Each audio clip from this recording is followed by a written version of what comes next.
Welcome to Bike Comparos. Today we will be comparing Royal Enfield Himalayan versus Ktm Duke 200. Pricing and features. The Royal Enfield Himalayan retails for a whopping 1.74 lakh rupees on road Delhi, which is 15,000 rupees costlier than the Ktm Duke 200 costing 1.59 lakhs. The Himalayan is offered in only two color variants, whereas Duke offers an option of three different color schemes. The exciting part about the RE Himalayan is that it comes with 21-inch front wheel, which makes it really a standout. On the other hand, the Ktm Duke 200 is offered with wider front and rear tires as standard. Let's find out which of these two bikes is more practical for mainstream use. Performance and tractability. On paper, the RE Himalayan has a huge advantage over the Duke 200. The RE Himalayan has about 210cc more cubic capacity than the Duke. But does the RE really have a performance advantage over the Duke? In terms of power, both bikes have approximately same output on the dyno. However, the Duke scores higher on the power to weight ratio, which makes Duke 35% more powerful against the sluggish RE Himalayan. In contrast, the Himalayan has better torque to weight ratio, which is delivered at half the engine speed of the Duke 200. Due to the torquier engine on the Himalayan, riding uphill and slow speed tractability is a pleasure.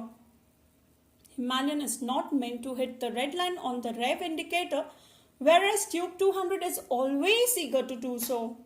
The Duke 200 has the capability to achieve top speed of 137 kmph on the Speedo, which is about 12 kmph higher than the Himalayan.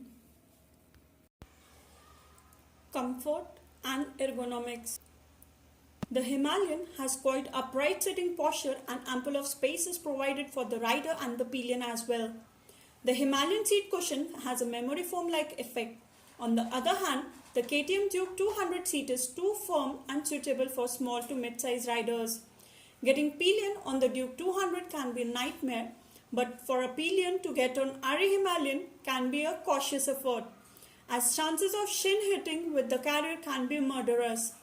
RE Himalayan has trans-rotor appearance which pays off to a certain extent, but the Duke 200 is a naked street fighter for short journeys and careless riders.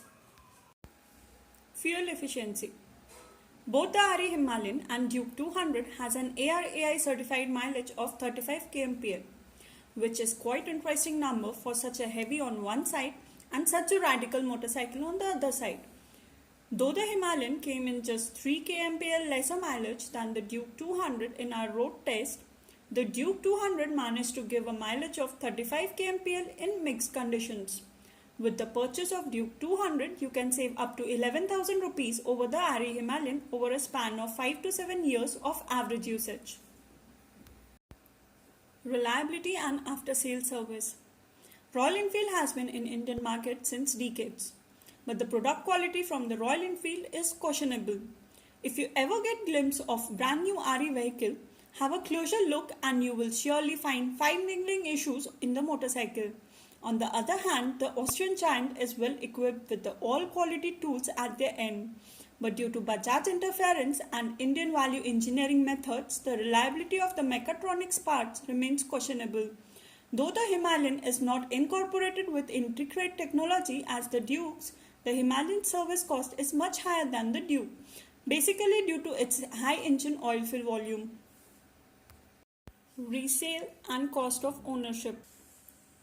The RE Himalayan and the Duke 200 are bound to depreciate at similar level.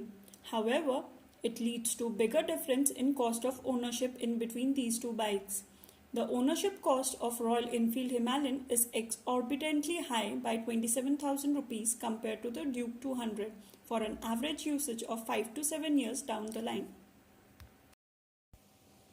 Now let's come to the verdict. The Royal Enfield Himalayan is still a crude motorcycle if compared to the Duke 200 in terms of fit and finish, engine refinement, power delivery and extra heavy frame with minimum use of aluminum alloys.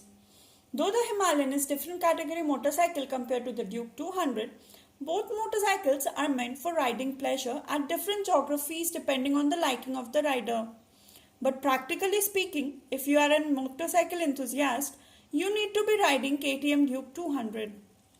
If comfort is your only preference, you are looking in Himalayan, same is available with Bajaj Avenger at 90k. Talking about the real off-roading capabilities of the Himalayan, it needs to shed a lot of weight and increase the power to weight ratio to be a real off-roader. This conclusion sums up to our winner, which is the Duke 200.